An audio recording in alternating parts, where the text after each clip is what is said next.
Hi Becky, could you introduce yourself please? Hi, thank you. My name is Becky White. I am a consultant and a researcher at Reach Health Promotion Innovations and Curtin University in Perth. Now you just spoke at the Health Promotion Symposium here about infodemics. Now, how new is this as a concept, a field of study, and expertise? Excellent. So infodemics as a concept isn't really new, but during the COVID-19 pandemic, because the impact of infodemics has been seen so widely, the field and the discipline has grown significantly in the last 3 years.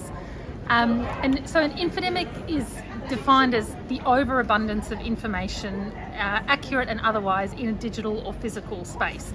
So it does include misinformation and disinformation, but it's also much wider than that. It's looking at that overwhelming amount of information and conflicting information, outdated information, and also information voids. So when people are asking the questions and they can't find the answers they need, or they can't find them in formats that are appropriate to them.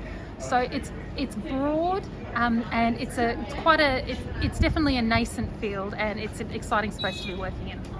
Now you did talk there about how probably the focus has been to now on mitigation. Whoops, there's that bit of misinformation or disinformation. How are we going to stamp it out? You're saying prevention is the key, as with nearly everything. How close are we to that, and how do we do it? I think looking at methods of prevention is really important. And one thing I spoke about is this recognition or movement to talking more about healthy information environments and the impact that the social determinants of health, the commercial determinants of health, that some of these wider factors play in how people experience the infodemic, in how they access information, how they trust that information, and how they interplay with it. We definitely need more research, I think, in terms of what works with prevention, but things like digital literacy, health literacy, scientific and media literacy, there's a real need to look at how we can build capacity across the life course and with what works with different communities and different population groups. And you actually talked about an organisation, and now I've forgotten their name, Info News? Yes, that they have that sort of key elements of that.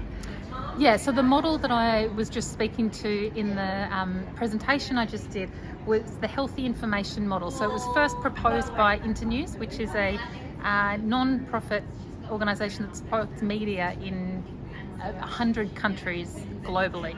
And the one that I was just talking about has been adapted for public health. We saw infodemics in complete action with COVID. We saw elements of it with the Voice referendum debate in Australia. Where do you see it really coming to a fore next, where we have to cast our attention? I think it's very hard to predict. I think the impact of the infodemic and of misinformation is being seen really broadly on different health issues. So not just emergency response, but also, like you mentioned, political debates, NCDs, vaping. We've definitely seen misinformation around that health issue as well.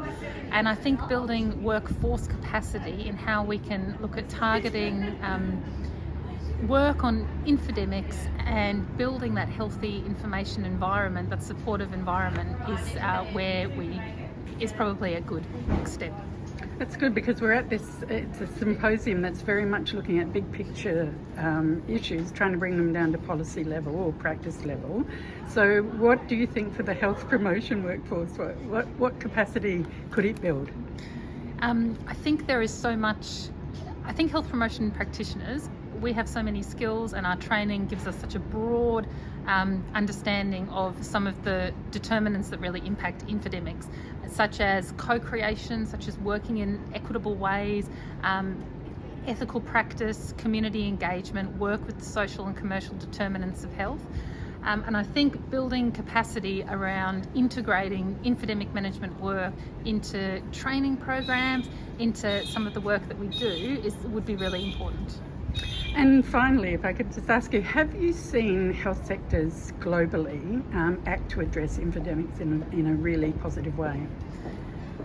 Yeah, there's been lots of work done globally on infodemic management, particularly over the COVID-19 pandemic that I am aware of. There has been infodemic insights units. So one example is AHPA, the African Infodemic Response Association, which is supported by WHO and works with countries and communities to produce debunking and pre-bunking initiatives. But there is lots of examples of this work being picked up and integrated into policy, into documents and work practice as well. Fantastic. Thanks very much, Becky.